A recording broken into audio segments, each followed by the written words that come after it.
Quelle fait du bien cette victoire! Ouh là là là là là là là là! Victoire de l'AS Saint-Étienne face au leader de Ligue 2 Bordeaux.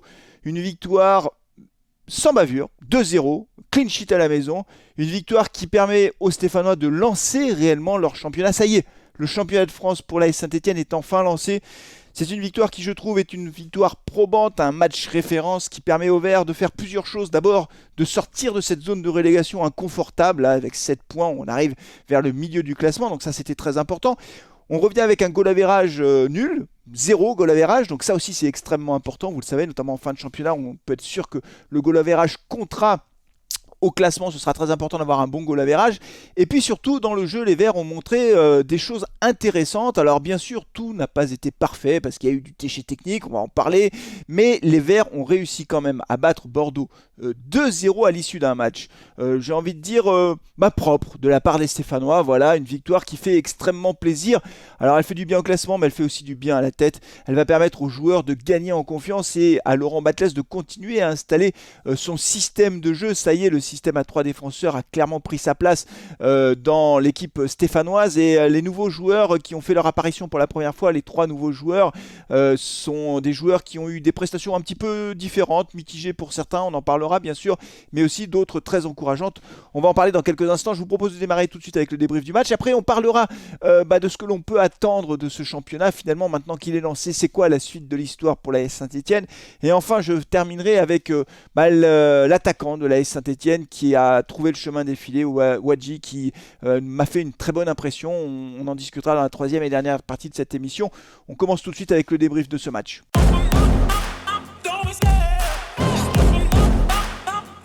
Alors les Stéphanois recevaient le leader, l'actuel leader de Ligue 2, Bordeaux, qui, je l'avais dit dans l'avant-match, est une équipe très très solide défensivement. Résultat des courses, Bordeaux a pris 2 buts dans le jeu, en plus même pas des buts sur coup de pied arrêté, alors que depuis le début du championnat ils en avaient pris 2, c'est-à-dire que les Verts ont trouvé 2 fois le chemin défilé face à une équipe extrêmement solide défensivement et une équipe qui n'a pas réussi, elle de son côté, à trouver le chemin défilé. Le match a démarré, j'ai envie de dire, de façon assez classique. Il n'y a pas eu réellement de très très grosses occasions. Il y en a eu une du côté de Bordeaux avec une frappe de loin qui a été détournée, bien détournée d'ailleurs par Dreyer en première mi-temps. Et puis derrière, il y a Wadji qui a été très très bien lancé par Crasso. Wadji, on en parlera tout à l'heure parce qu'il y a beaucoup de choses à dire sur cet attaquant qui a été lancé par Jean-Philippe Crasso dans le dos de la défense, dans le dos de la défense bordelaise. Et voilà, au dernier moment, il a essayé de pousser le ballon dans les filets, mais malheureusement, il n'a pas pu faire la pichenette, ce qui fait que le gardien bordelais, Poussin, a réussi à détourner ce ballon. Mais les Stéphanois étaient dans un temps fort. Il y a eu plusieurs incursions stéphanoises dans le camp bordelais autour de la demi-heure de jeu. Et finalement, les Verts ont réussi à trouver l'ouverture du score à la 35e minute. Une belle action stéphanoise avec une belle combinaison entre Chambaud et Monconduit, Chambaud-Monconduit a un double 1-2 qui derrière permet à Monconduit de se retrouver un petit peu excentré face au but. Très sincèrement, en direct, j'ai cru qu'il allait tenter sa chance, qu'il allait tenter de frapper pour tromper le gardien, mais intelligemment, Monconduit va centrer. Et là, tel un renard des surfaces, Wadji surgit, il n'a plus qu'à pousser le ballon au fond des filets. Ça fait 1-0 pour l'AS Saint-Étienne. Extrêmement bonne opération pour les Verts qui reviennent donc à la mi-temps avec ce petit avantage, mais avantage ô combien important.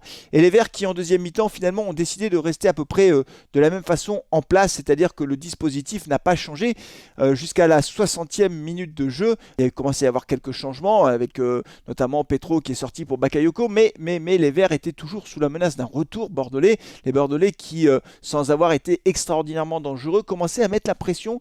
Voilà, on sentait que depuis le début de la deuxième mi-temps, on était moins bien. On était dans un temps faible pour l'AS Saint-Étienne, mais on a tenu. Et on a tenu aussi, il faut le dire, grâce à Dreyer qui a fait un arrêt magnifique sur un centre de Nsimba. C'est Bakwa qui reprend le ballon de la tête et sur sa ligne, Dreyer repousse le ballon avec sa main comme ça et il sauve l'AS Saint-Étienne. Et quelques minutes après, on va faire le break. On va faire le break avec une action qui arrive sur la droite des buts de Bordeaux. C'est Pintor qui va frapper. La frappe de Pintor est contrée. Elle va arriver dans la surface. Là, c'est un Bordelais qui de la tête dégage le ballon de la tête.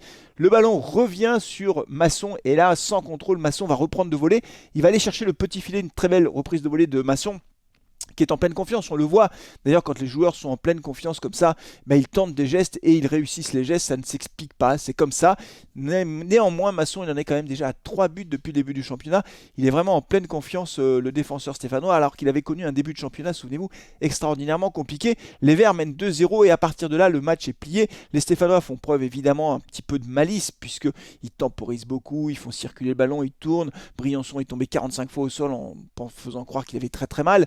Donc les Stéphanois ont temporisé, ils ont géré leur match comme il fallait pour pouvoir tenir ce score de 2-0. Au final, ça fait un clean sheet pour la Saint-Etienne, le deuxième de la saison après celui face à Bastia. Et les Verts qui surtout au classement remontent, ils remontent à la 12e place. Alors c'est le classement provisoire parce que les autres matchs de Ligue 2 n'ont pas eu lieu. Goal average nul. Et du coup, quelle est l'ambition du club? Quels sont les objectifs que l'on peut se fixer? Est-ce que c'est l'AS Saint-Etienne qui a battu le leader, qui va jouer comme ça toute la saison? Ou au contraire, il ne faut pas s'enflammer et penser que notre équipe est plutôt une équipe de milieu de tableau? On en parle tout de suite dans la deuxième partie de cette vidéo.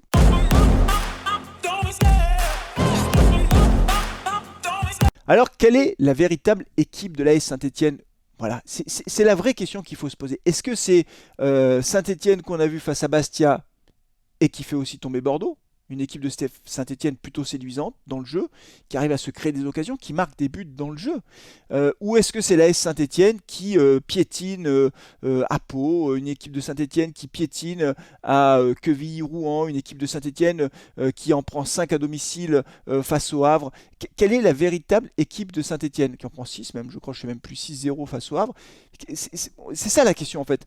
Alors, moi ce que je pense, c'est que on a une équipe de Saint-Etienne qui est quand même plus forte aujourd'hui grâce au recrutement qu'on a fait. On en parlera dans quelques instants, mais clairement l'arrivée de Wadji à la pointe de l'attaque stéphanoise change la donne. On voit bien que dans l'entrejeu, Bouchoirie a fait un match tout à fait correct. On voit que maintenant Laurent Batlos a des solutions, il y a de la concurrence. Monconduit était sur le terrain, mais du coup Lobry, Cafaro était sur le banc. Chambos s'impose vraiment comme un titulaire incontestable, il est très bon dans le jeu. Louis Mouton est là, donc on voit bien que petit à petit la concurrence se met en place, et donc Laurent Batlos a l'embarras du choix aujourd'hui au milieu du terrain, et donc on a une équipe qui je pense est plus forte là. Il faut que les joueurs apprennent à se connaître, il y a des joueurs qui sont arrivés tout récemment, on pourrait citer l'exemple de Monconduit au milieu, mais on pourrait aussi parler de Léo Petro derrière, de Wadji devant, donc il y a encore besoin de trouver des automatismes, mais je trouve que l'équipe est plus forte, voilà. Et que le recrutement de la Saint-Etienne était plutôt un recrutement, un mercato malin, plutôt réussi jusqu'à présent, je trouve. Surtout que derrière, ça va beaucoup mieux. J'ai trouvé Briançon très bon. Dites-moi ce que vous en pensez. Briançon a fait un bon match. Giraudon aussi. Un bémol sur Petro. Petro en fait trop quelquefois. Ouais, je sais, c'est facile, mais Petro, il a fait trop de passes à l'adversaire. Si on devait avoir un bémol sur ce match, c'est pas uniquement d'ailleurs spécifique à Petro, c'est le nombre de passes ratées, de ballons rendus à l'adversaire ou de ballons en touche. Il faut qu'on soit plus propre techniquement, il faut qu'on soit plus juste techniquement. Voilà, mais à part ce bémol, franchement, globalement, ça a bien tenu. La vraie différence, c'est qu'on a réussi à tenir pendant nos temps faibles, c'est-à-dire qu'au moment où Bordeaux poussait, on n'a pas cédé, on a failli céder, mais on n'a pas cédé, et donc on a tenu le choc. Donc je trouve que la défense est plus solide. Bakayoko, moi je préfère Bakayoko pour l'instant à Petro, mais bon, voilà, il a aussi l'embarras du choix. Et donc on a une équipe de Saint-Etienne qui peut avoir peut-être d'autres objectifs. Voilà. Je n'ai jamais cru à la descente de la SS en national, même quand on était dernier, je n'y crois pas du tout. On a un effectif qui est beaucoup plus fort que ça. Alors après, est-ce que c'est milieu de tableau ou le haut de tableau? On a tendance un peu à s'enflammer à chaque fois. Après le match face à Bastia, on s'est dit ça y est, c'est parti, on va tout cartonner. Puis paf, à Pau, on repiétine. Là, ça y est, on bat le leader, donc on se dit c'est le match référence. Enfin, on est parti pour jouer notre championnat et le championnat est enfin lancé, c'est vrai. Voilà, il ne faut pas non plus s'emballer, il va falloir confirmer lors des prochains matchs, continuer à engranger des points, mais c'est vrai que c'est quand même une victoire extrêmement encourageante qui va nous mettre le sourire aux lèvres pendant une semaine. Et il y en a un autre, moi, qui m'a mis le sourire aux lèvres. Ibrahima Wadji. Je l'aime déjà, Ibrahima Wadji. Il est super. On en parle tout de suite dans la troisième et dernière partie de cette vidéo.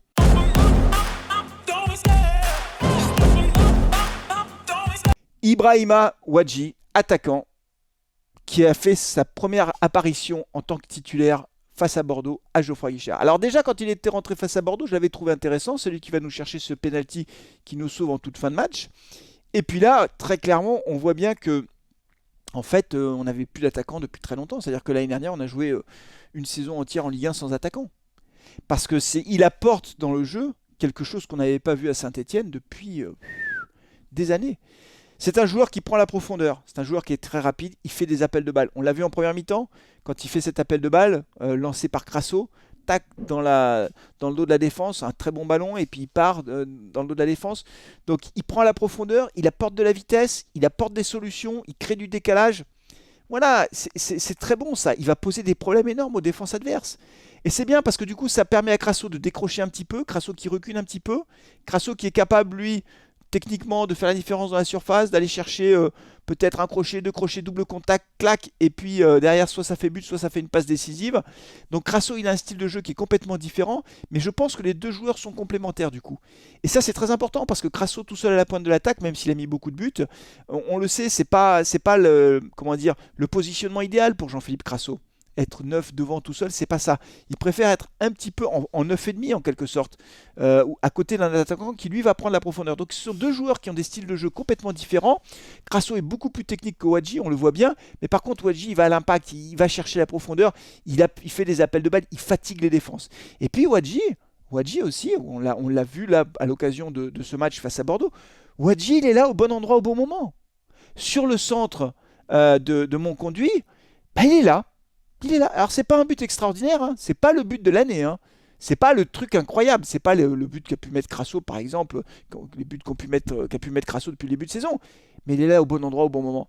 Là c'est un but à la Roland Wolfart pour les plus anciens d'entre vous.